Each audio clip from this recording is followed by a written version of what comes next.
जय जगन्नाथ। तो good morning. तो आज जेहेतु राधाष्टमी तो मुझे सकाल सकाल ब्लॉग स्टार्ट कर देती। तो आज दिन सारा ब्लॉग आपण मान सहित शेयर करी। तो चलते देखा मुझे कौन कर मंदिर को जावाई भोग रेडी करी। तो ये मुझे सब कदली नड़िया आपेल काकुड़ी ये सबकि रखीदे। तो मंदिर जावाई लेट हो ना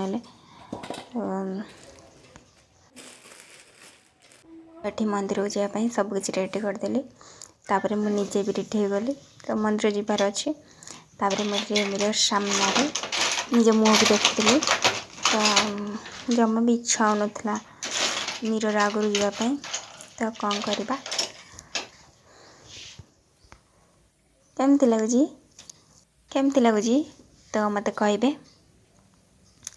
तो मत तो बहुत बढ़िया लगुच क्यूट लगुच। तो तापर आम मंदिर जाए पहुँचीगलु।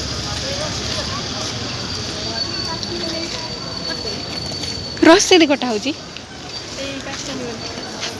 हो आम गुड़ थी आस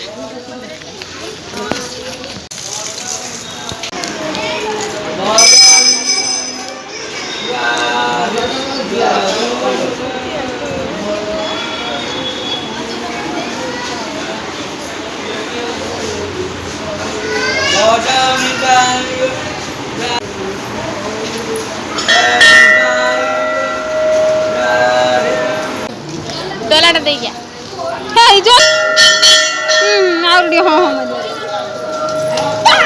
स्पेशल जूस लस्सी बना जाता। ये मोर फास्ट ब्लॉग। तो मुझे बेसी किसी करनी जहाँ भी कर। तो वीडियो भल लगी लाइक शेयर कमेंट सब्सक्राइब करदे। रही जय जगन्नाथ। टाटा।